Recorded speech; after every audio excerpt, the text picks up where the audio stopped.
Deus é por nós, quem será contra nós? Se Deus é por nós, quem será contra nós? Podemos todas as coisas naquele que nos fortalece. Jesus nos fortalece, podemos todas as coisas.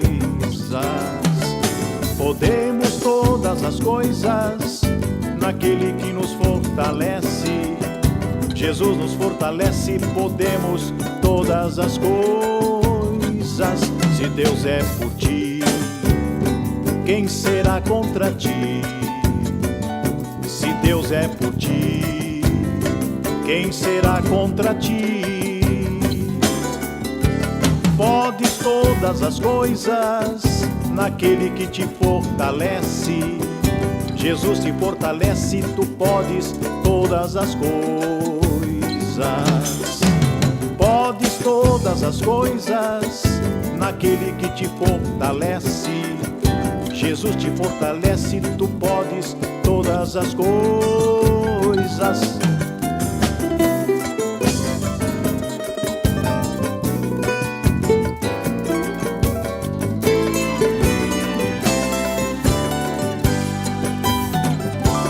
Deus é por mim, quem será contra mim? Se Deus é por mim, quem será contra mim? Posso todas as coisas naquele que me fortalece. Jesus me fortalece e eu posso todas as coisas. Posso todas as coisas naquele que me fortalece. Jesus me fortalece e eu posso todas as coisas.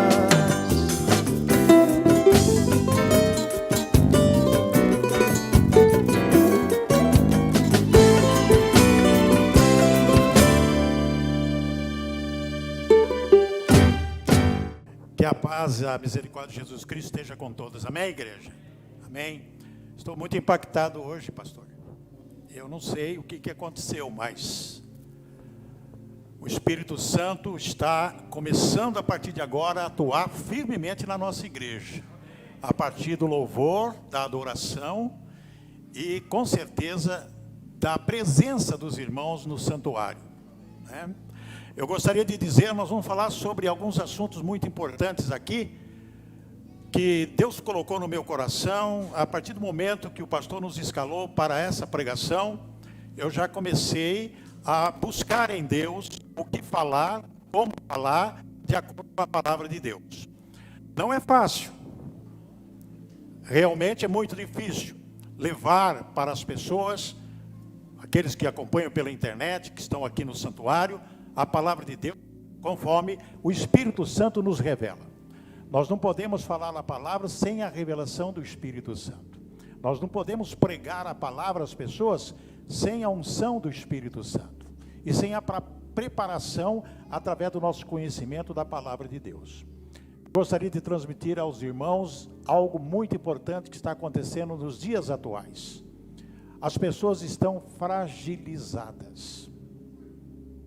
Nós estamos fragilizados. Por que nós estamos fragilizados? Devido aos acontecimentos atuais, que nos afeta diretamente, a nossa família.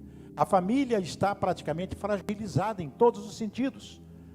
Insegurança alimentar, muitas pessoas passando fome, mais de 60 milhões de pessoas passando fome no Brasil, 14 milhões de pessoas desempregadas e mais ou menos 8 milhões de pessoas que não têm o que comer amanhã. As pessoas estão fragilizadas. Insegurança alimentar, insegurança jurídica, insegurança social, insegurança ambiental e insegurança espiritual. Nós estamos fragilizados. E por quê? Porque nós temos que tomar decisões na nossa vida. A vontade em servir a um único Deus, através de Jesus Cristo, nosso Senhor. A família hoje está em perigo, a sociedade está em perigo, e quando nós temos a oportunidade de encontrar algo que nos dê amparo, segurança, com certeza é só através da palavra do Senhor, através de Jesus Cristo. Qual é a nossa prioridade? O que colocamos em primeiro lugar na nossa vida? Se nós fizermos uma pesquisa, as pessoas dizem assim, primeiro lugar na minha vida é a minha família, primeiro lugar na minha vida é o meu carro, primeiro lugar na minha vida é o meu celular, eu não vivo sem ele, primeiro lugar na minha vida é o meu emprego, porque sem emprego vou passar necessidade. Qual é a nossa prioridade? Quando Jesus disse, buscai primeiro o reino de Deus e a justiça, e todas as coisas vos serão acrescentadas, então a minha prioridade é Jesus Cristo. A minha prioridade é Deus, além de todas as coisas que existem nesse mundo. Então é difícil as pessoas entenderem isso. Coloca Deus, Jesus, como principal da sua vida, a coisa principal da sua vida. Caso contrário, vai ser frágil. O diabo, ele vai destruir a sua vida, a sua família. Por quê? Porque ele é aquele que está campeando ao nosso derredor, querendo nos tragar. E quando abrimos brecha, com certeza ele entra para destruir. Primeira coisa que ele vai destruir: as tuas finanças. O diabo, ele vai atacar as tuas finanças. Muitas pessoas estão fragilizadas hoje por causa da insegurança financeira, porque não têm os recursos necessários para cumprir com seus compromissos, porque a situação está cada vez mais difícil, a economia brasileira, do jeito que anda, está complicada, carestia, aumentou tudo, e as pessoas não têm aumento de salário e passam por dificuldades. Por isso que muita gente passa fome, por isso que muitas pessoas estão desempregadas, por isso que estão muitas pessoas desesperadas e fragilizadas. Como sair de uma situação dessa? O que nós devemos fazer? Onde nós devemos nos agarrar? É descansar em Jesus, é buscar a Jesus Cristo, porque se não fizermos isso no dia a dia da nossa vida, nós não temos nada a reclamar, porque vamos partir para uma destruição sem causa. Qual é a nossa prioridade? Porque muitas pessoas estão se esfriando com respeito a vir à igreja. Qual é a prioridade da pessoa que acaba desanimada, não tem ânimo para vir cultuar ao Senhor, não tem ânimo para sair de sua casa? Às vezes uma atração, um programa de televisão, uma série na TV é muito mais atrativo do que vir na igreja adorar ao Senhor. O que nos atrai na igreja? O louvor, como hoje, esse louvor, essa adoração, essa unção do Espírito Santo que nos conforta, nos dá ânimo. O que nos atrai na igreja? A pregação? Eu gosto daquele pastor, mas daquele eu não gosto. Fica classificando pastores, fica analisando o pastor e dando nota por pastor. Como se a palavra ela não fosse pregada de uma maneira real e no Espírito. Cada pastor tem o seu estilo de pregar. Tem o eloquente, tem o tranquilo, tem o passivo, o tranquilo, tem aquele que é muito ativo. O que nos atrai na igreja? Eu venho na igreja por quê? Para ouvir o louvor, eu gosto de música. Para ouvir a mensagem, eu gosto de ouvir a mensagem, porque é através da mensagem que eu tenho fé. A fé vem por ouvir a palavra de Deus. E sem fé é impossível agradar a Deus.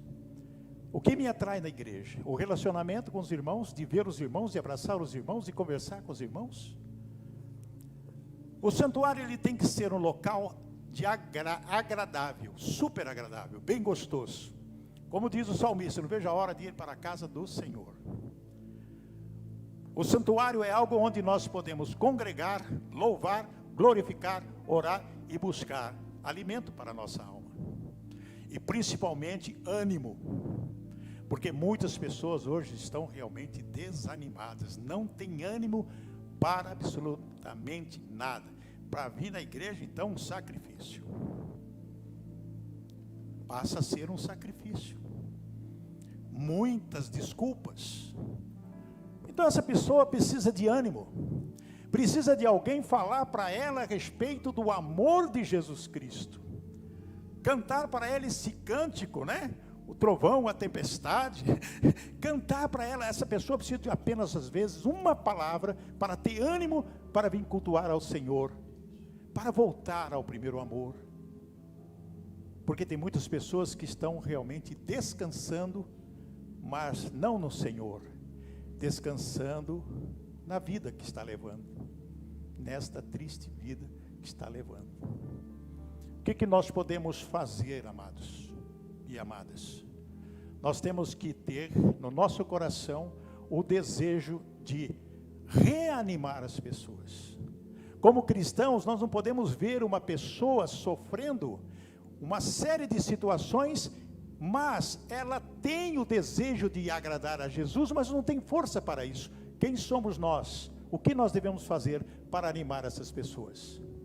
Lendo a palavra de Deus, nós verificamos que o apóstolo Paulo muitas vezes ficou desanimado. Ele precisava de alguém que lhe desse ânimo. Veja bem, eu estou falando do apóstolo Paulo. E sabe quem deu ânimo para ele, quem deu força para ele no momento difícil que ele estava passando? Onésimo. Se você ler Filemon, a carta que Paulo mandou Onésimo levar a Filemon, você vai ver que muitas vezes Paulo estava desanimado, e quem deu ânimo para ele foi justamente Onésimo. Quem está desanimado na sua casa? Quem você convida? Vamos na igreja louvar ao Senhor? Ah, hoje não vou não, hoje não sei. A não ser que a pessoa esteja doente, realmente sem condição. Mas se a pessoa está vendendo saúde, eu por que não vir louvar, glorificar e aprender mais de Jesus? Porque nós temos que ter essa obrigação como cristãos. Jesus nos disse de pregar e fazer discípulos. Todas as pessoas é um missionário, e todas as pessoas têm que levar a palavra de Deus às pessoas. Amados, por que Saulo de Tarso não se converteu quando Estevão fez aquele discurso em sua defesa, que falou de Abrão até os dias atuais? Se você lê a defesa de Estevão, você fica maravilhado. Você se converte na hora, se não é convertido. Pela alegria, pelo aquilo que ele fala. Por que Saulo, que estava lá, não se converteu? Pedro pregou, tinha 3.000 pessoas que se converteram. Por quê?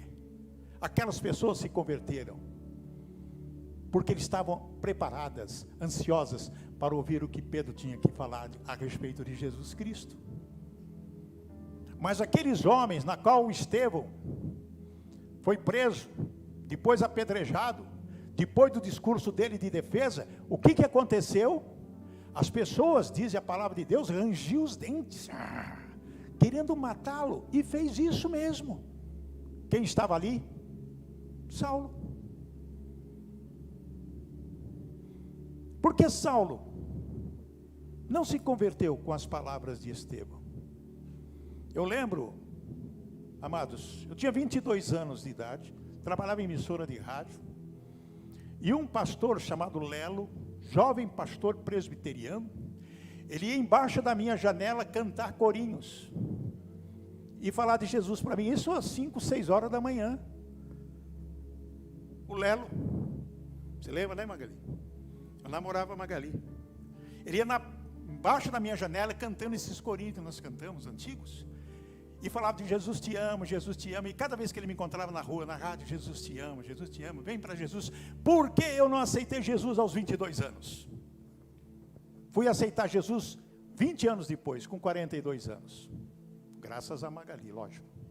Deus usou para que eu aceitasse Jesus. Saulo não aceitou Jesus com aquele discurso de defesa de Pedro, de Estevão.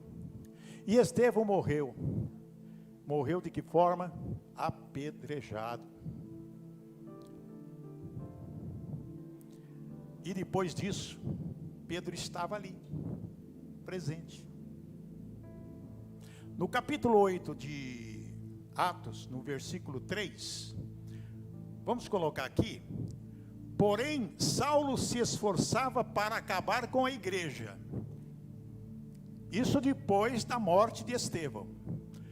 Porém, Saulo se esforçava para acabar com a igreja. Ele ia de casa em casa, arrastava homens e mulheres e os jogava na cadeia. Saulo. Por que que ele não se converteu com a palavra de Estevão? E depois disso, endurecido o seu coração, Saulo esforçava para acabar com a igreja. Ele ia de casa em casa, arrastava homens e mulheres e os jogava na cadeia. Por que que os apóstolos não procuravam Paulo para tentar fazer com que ele entendesse a respeito da soberania de Jesus Cristo e por que Jesus Cristo morreu na cruz? Com certeza por medo.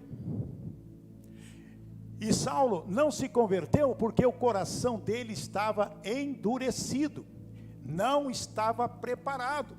Eu não aceitei Jesus quando tinha 22 anos porque eu não estava preparado.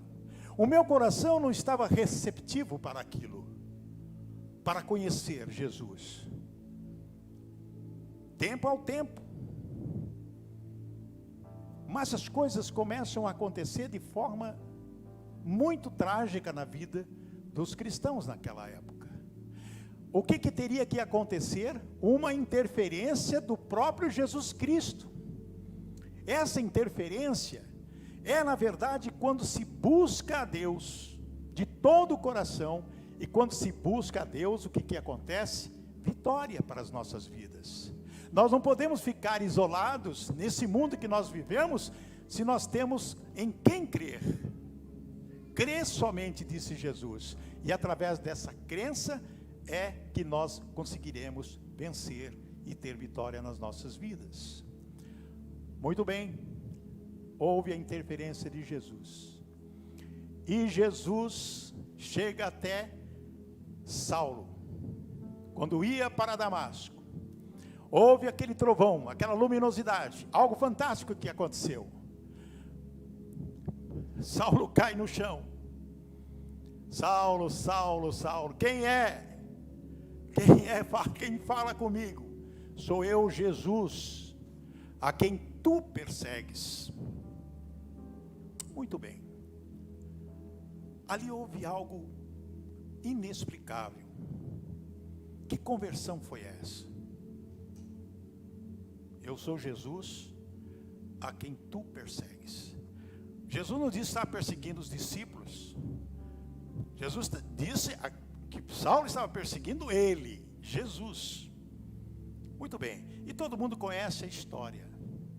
Mas quando Saulo é mandado até Ananias, Jesus falou algo muito importante que nós deveremos considerar na noite de hoje. Vamos ver aqui em Atos 9:15. Mas o Senhor disse a Ananias: vá, pois eu escolhi esse homem para trabalhar para mim, a fim de que ele anuncie o meu nome aos não-judeus, aos reis e ao povo de Israel. Por quê? Porque ele teria que padecer em meu nome, por causa do meu nome. Então, quando nós temos a grande oportunidade de entender que Jesus escolheu ele, Saulo, que passou a se chamar Paulo, para que levasse a palavra de Jesus para os gentios. E disse o texto que, na verdade, a esse homem iria padecer por causa do nome dele. O sofrimento do apóstolo Paulo durante a sua peregrinação, o seu ministério. Se você ouvir Atos, ler Atos, você com certeza vai verificar o sofrimento do apóstolo Paulo. O que nos dá a entender para nós que somos cristãos, salvos, crentes, convertidos, sobre tempestades, sobre trovoadas, sobre situações aflitivas, Jesus diz, no mundo tereis aflições. Mas quando Jesus diz, tem bom ânimo, está dizendo que nós temos que ter ânimo. Nós temos que ter forças para vencer os obstáculos da vida, a situação adversa que nós vivemos, para poder viver na plenitude de Cristo Jesus, através da palavra. Nós não podemos ficar prostrados frente aos problemas. Nós temos que reagir, ter ânimo e lembrar de Jesus Cristo. Tem bom ânimo, eu venci o mundo, porque nós somos mais que vencedores em Cristo Jesus. Se Jesus nos dá esse ânimo, nos dá essa força, o que nós estamos fazendo? De que maneira nós vamos viver, se nós não crermos em Jesus Cristo e no poder do Espírito Santo, que nos fortalece? Lembrando as palavras do apóstolo Paulo, posso todas as coisas naquele que me fortalece. Vamos tomar exemplo de Paulo. Vamos tomar o exemplo de Paulo para as nossas vidas, nos dias de hoje, nas aflições que passamos. Porque ninguém sofreu, ou vai sofrer mais do que Paulo sofreu, por Cristo Jesus. Se nós somos servos, Paulo diz, sejam meus imitadores, assim como sou de Cristo. Vamos imitar a Paulo, porque estaremos imitando a Cristo. Como que nós vamos fazer? Sair da zona de conforto que nós estamos, marchar para frente, buscar alimento espiritual através da palavra de Deus, através da oração e da unção do Espírito Santo, para vencermos todas as batalhas da nossa vida. Paulo admoestava as igrejas. Paulo, em todas as suas cartas, ele mostrava amor, ele mostrava cuidado, ele se mostrava preocupado. Então ele falava tudo o que era possível para dar ânimo às pessoas. É desgastante para uma liderança de igreja, para um pastor, ficar convidando os membros para vir à igreja. Desgastante. Desnecessário isso. Desnecessário. Mas se não der a força de ânimo, vamos lá, vamos junto, força, vigor, levante a cabeça, vamos para frente, vamos louvar, vamos cultuar, vamos buscar a Deus, vamos nos alimentar. Para que isso? Porque nós precisamos desse ânimo. Se nós não tivermos essa palavra de ânimo, ficaremos o quê? Prostrados, dormindo, sossegados e esfriando cada vez mais. O ânimo, a força, o vigor vem de uma palavra bem falada.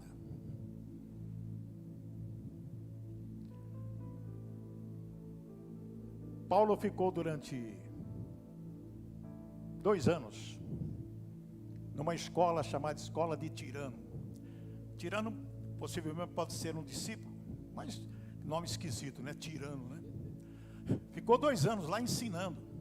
Com certeza lá na escola tinha muitos discípulos que Paulo treinava. Títico, Onésimo, Epáfras, até Timóteo presente. Muito bem, Epáfras foi tão bem treinado que ele foi para Colossos fundar a igreja de Colossos. Fundou a igreja de Colossos. Com certeza quem foi com ele? Timóteo, que era mais experiente, que andava com o apóstolo Paulo e era treinado. Aliás, e foi treinado pelo apóstolo Paulo. Epáfras foi até Colossos e fundou a igreja de Colossos. Essa igreja, 80% só gentios. Mas durante um período de tempo, essa igreja começou a ter uma infiltração e começou a se contaminar com falsos mestres. Trabalharam com gnóstico e também até culto a anjos, que no capítulo 2 nós vamos aprender futuramente. Isso trouxe para Epáfras um desconforto muito grande e uma grande preocupação. E essa preocupação ele levou até Paulo. Como todos levavam até Paulo, que era realmente o mestre, o que ensinava, o que instruía, e o que admoestava, o que disciplinava, e que dava conselhos. Aí Epáfras foi até o apóstolo Paulo, que estava preso em Roma. Já imaginou? Foi preso domiciliar, ele estava na prisão da sua casa e recebia pessoas. inclusive estava com Timóteo. E Epáfras foi lá e falou: olha, a igreja está nessa situação, eu não sei mais o que fazer. O que Paulo poderia fazer? A não ser escrever uma carta. E escreveu a carta aos Colossenses. Escreveu a primeira e segunda cartas aos Colossenses, para que, com certeza, foi Onésimo e Tíquico que levou essa carta para que fosse lida na igreja de Colossos. Amados, vamos falar um pouquinho. Quem é que gosta de ler? Eu gosto de ler muito. Tem um monte de livro ali para a pessoa ler. Eu estou vendo que não acaba aqueles livros ali. Espero que um dia acabe. Muitas pessoas têm preguiça de ler. Nem a Bíblia consegue ler. Já foi falado muitas vezes, olha, se você lê um capítulo por dia, em breve você lê a Bíblia inteira. Eu já li a Bíblia umas 10, 15 vezes. Inteira. E continuo lendo livros da Bíblia, porque é a leitura que eu mais gosto. É a palavra de Deus. Aqui que nós aprendemos. Tem muitas pessoas que não conseguem ler por preguiça. A pessoa começa a ler, se desinteressa. Imagine naquela época, quando se mandava carta para uma igreja complicada como essa de Colossos. Mas a carta de Paulo tinha uma característica muito interessante que eu vou trazer para vocês. Primeiro capítulo, Colossenses 1, nós vamos considerar até o versículo 14. Mas olha só, está na linguagem de hoje para um melhor entendimento das pessoas. Eu, Paulo, apóstolo de Cristo. Veja bem como ele se identifica apóstolo. Apóstolo é aquele que é primeira linha, acima da média, o construtor, o fundador de igrejas. Ele se identifica apóstolo de Cristo Jesus pela vontade de Deus, não pela vontade dos homens. Escrevo junto com irmão Timóteo esta carta. Por que ele cita para os Colossenses Timóteo? Porque Timóteo com Epáfras foi que fundou a igreja lá. Então isso para dar mais crédito a Paulo, que os Colossenses não conheciam Paulo. Paulo não tinha ido para lá, mas Timóteo sim. Então ele identifica como: eu, Paulo, apóstolo de Cristo Jesus pela vontade de Deus, escrevo junto com o irmão Timóteo esta carta. E com certeza essa carta seria lida, né, pelas pessoas que estavam lá. Ao povo de Deus que mora na cidade de Colossos. Ele está se identificando aos crentes. Ele já identifica, ele não fala nada sobre os falsos mestres, sobre o pessoal que estava desviando a fé, mas ele estava falando para aquelas pessoas realmente convertidas, né? Os nossos fiéis irmãos em Cristo, que a graça e a paz de Deus, o nosso Pai, esteja com vocês. O apóstolo, ele identifica nesta carta, através de um amor profundo por eles, citando realmente fiéis irmãos em Cristo. Isso já para descaracterizar aqueles que tinham outras ideias a respeito daquilo que era necessário as pessoas saberem, que Cristo realmente é a divindade, Cristo realmente é a deidade, porque muitos desconsideravam a deidade de Cristo. O versículo 3, sempre que oramos por vocês, damos graças a Deus, o Pai do nosso Senhor Jesus Cristo. Porque quando ele lia essa carta, ou quando eles leram essa carta, com certeza as pessoas foram mentalizando a respeito do que ele estava falando.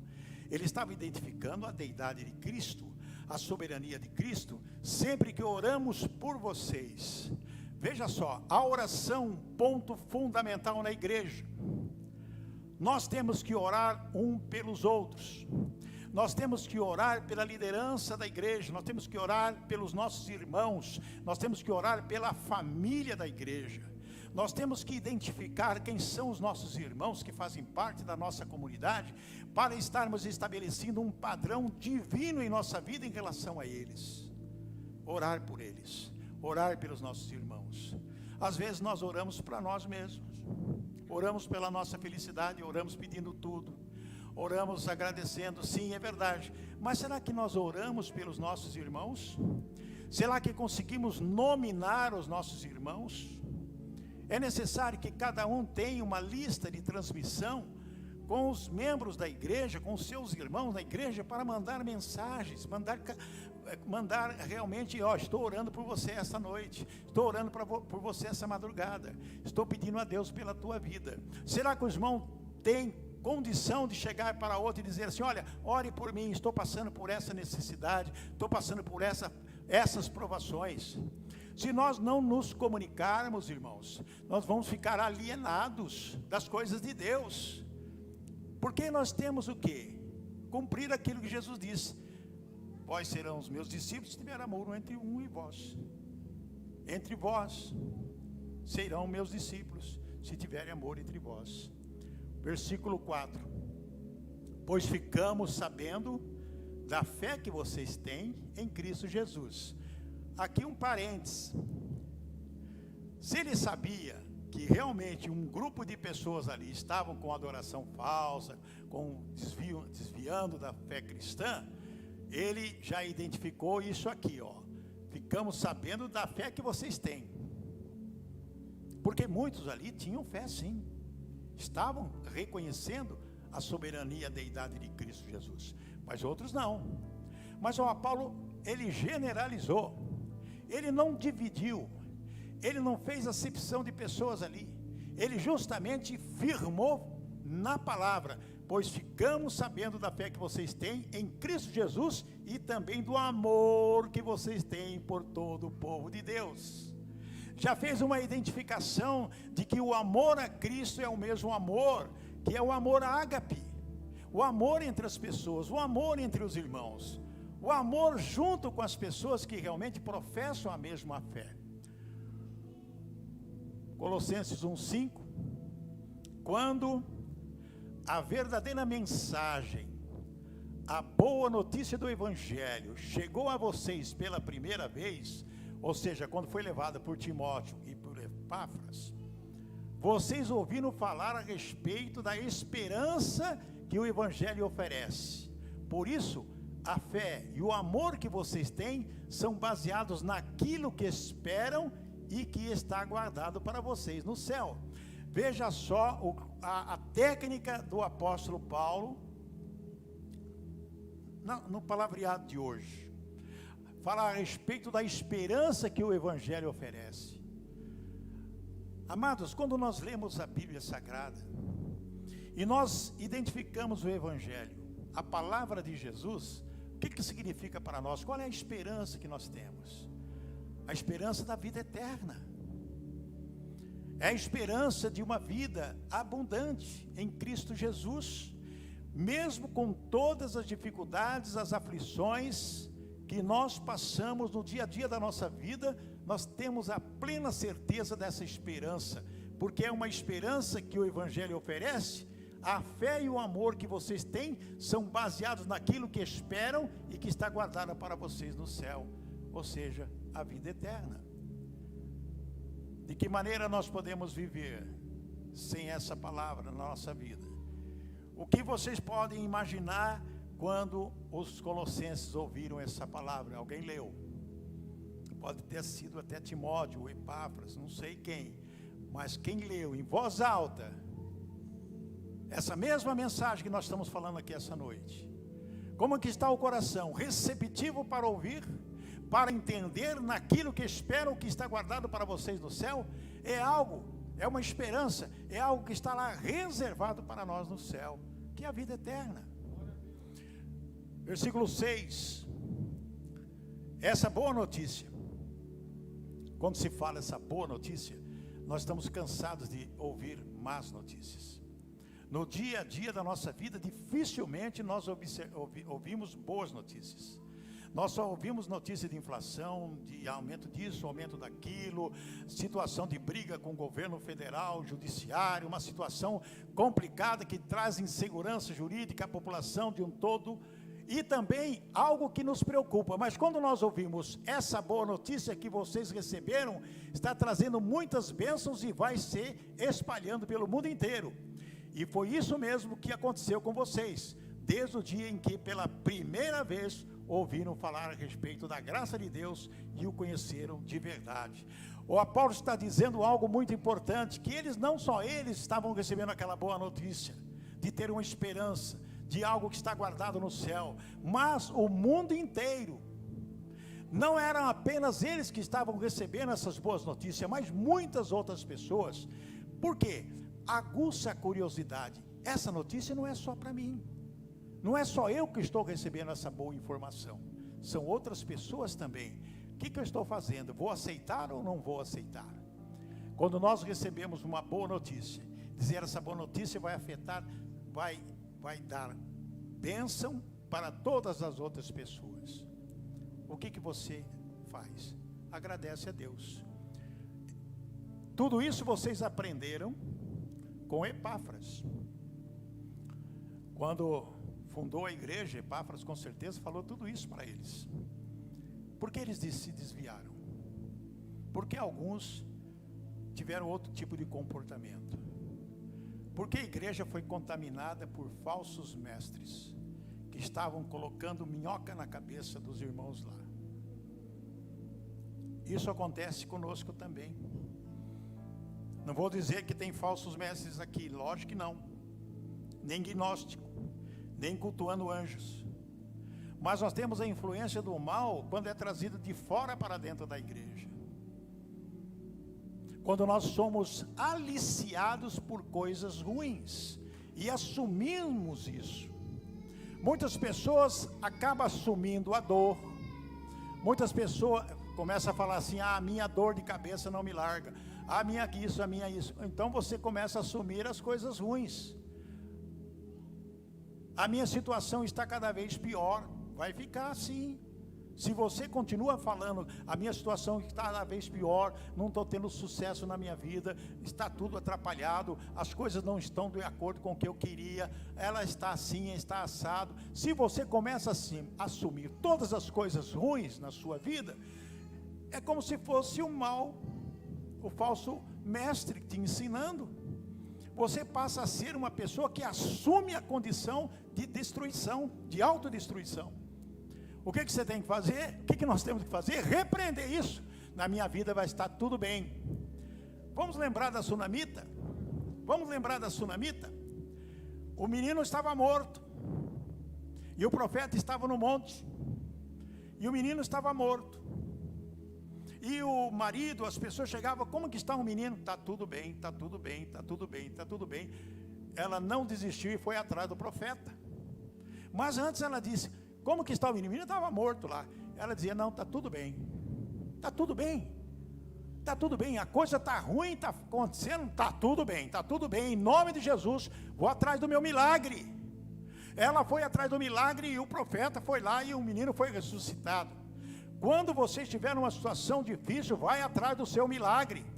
Repreenda as coisas ruins na sua vida, na sua casa, no seu trabalho, na sua família. Tome posse da bênção, porque ele diz aqui: nosso querido companheiro de trabalho, o qual presta serviço em favor de vocês, como um fiel servidor de Cristo. Nós temos que ser fiel servidor de Cristo. Porque se nós não formos fiel servidor de Cristo, o maligno toma conta da nossa vida. Ele nos destrói. Nós precisamos ter o amparo através da palavra. Foi ele quem nos contou do amor que o Espírito de Deus deu a vocês. Eu acho que aqui o apóstolo Paulo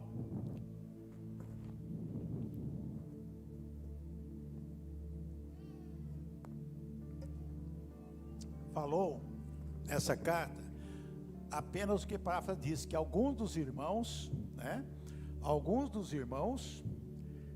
de Deus deu a vocês. Foi ele quem nos contou do amor que o Espírito de Deus deu a vocês. Algumas pessoas ali realmente estavam de acordo com a palavra de Deus.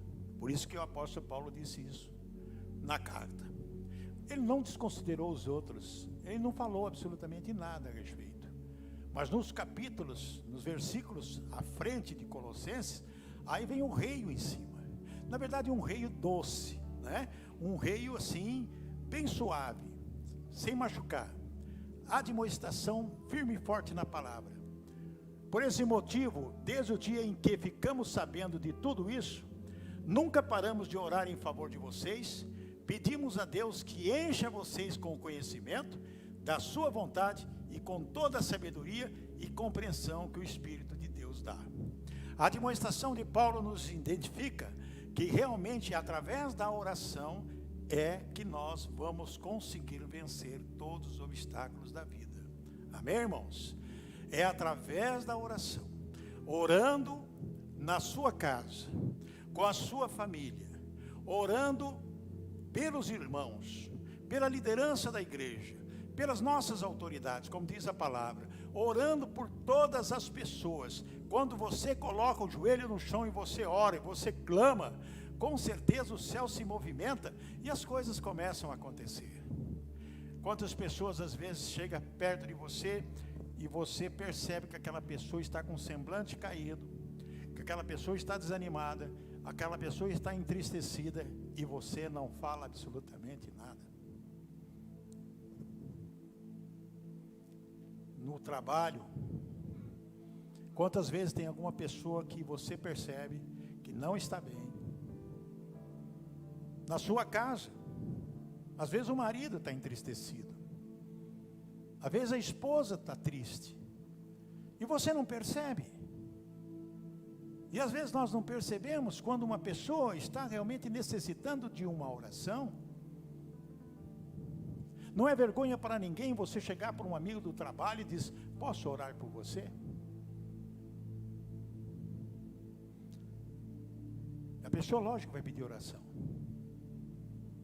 Oh, preciso muito, estou precisando. Então você clama a Deus por aquela vida.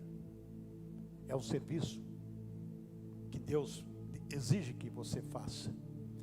Por esse motivo, desde o dia em que ficamos sabendo de tudo isso, nunca paramos de orar em favor de vocês.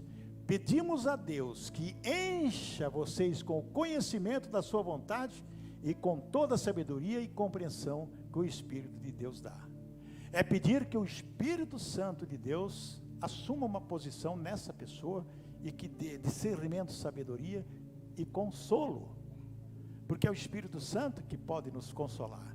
Ele é chamado Consolador. Desse modo, vocês poderão viver como o Senhor quer, e fazer sempre o que agrada a Ele. Olha que ponto importante aqui.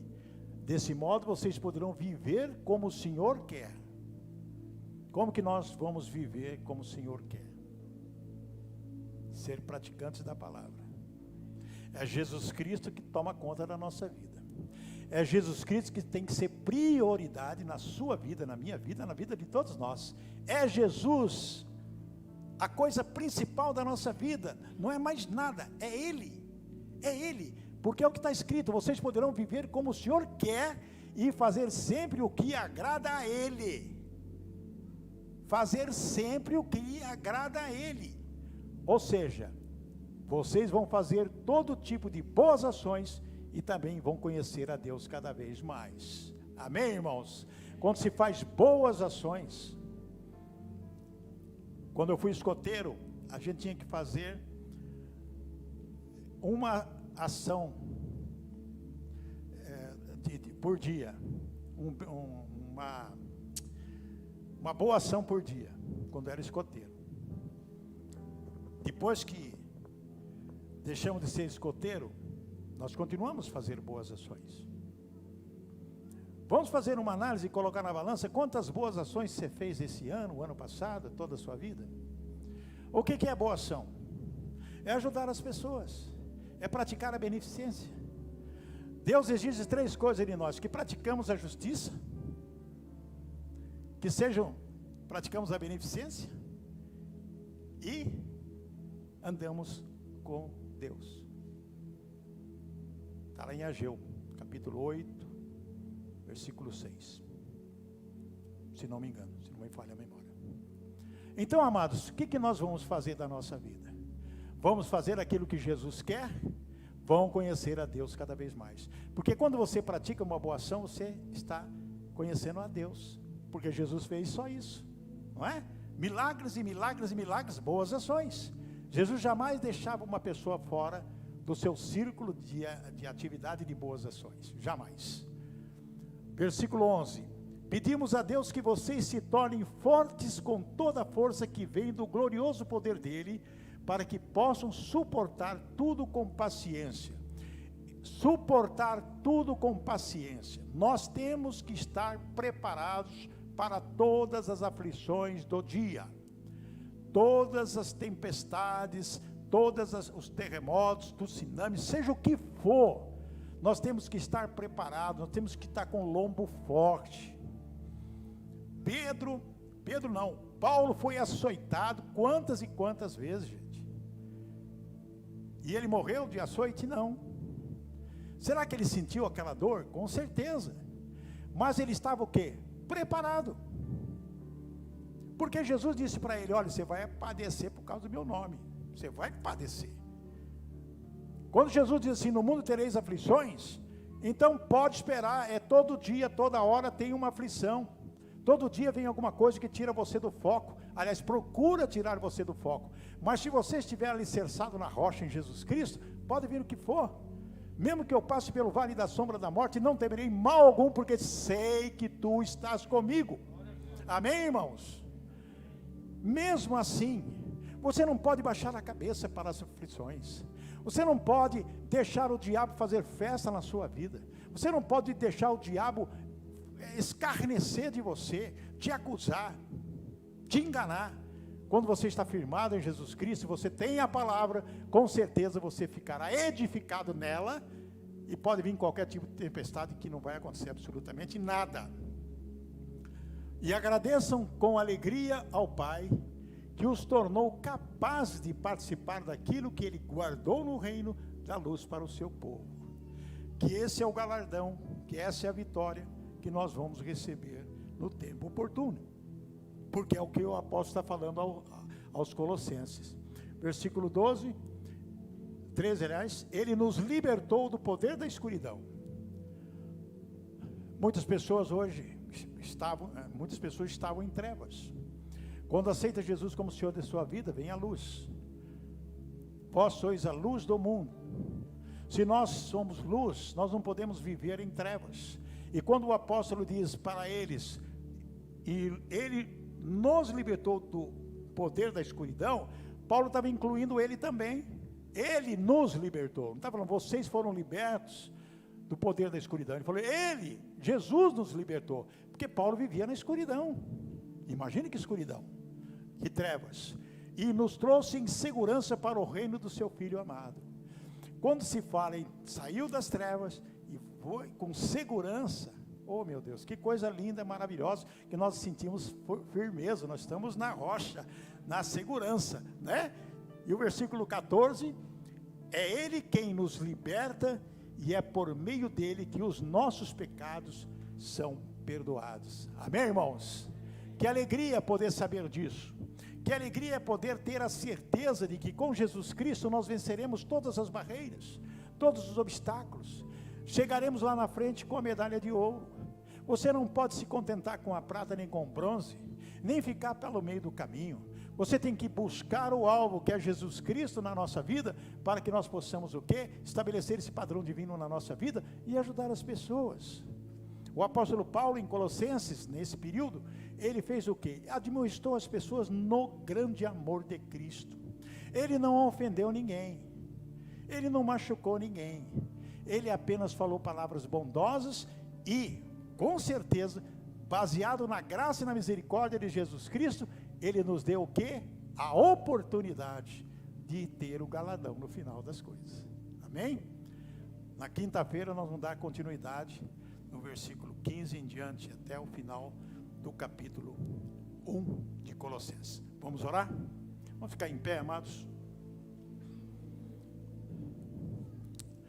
Querido Deus, nós queremos, em nome de Jesus, dar glórias a Ti, por esse momento tão especial, que aprendemos mais a respeito da Tua palavra e aprendemos mais a respeito do apóstolo Paulo, aquele que o Senhor escolheu para nos ensinar através da sua vida e através das suas cartas.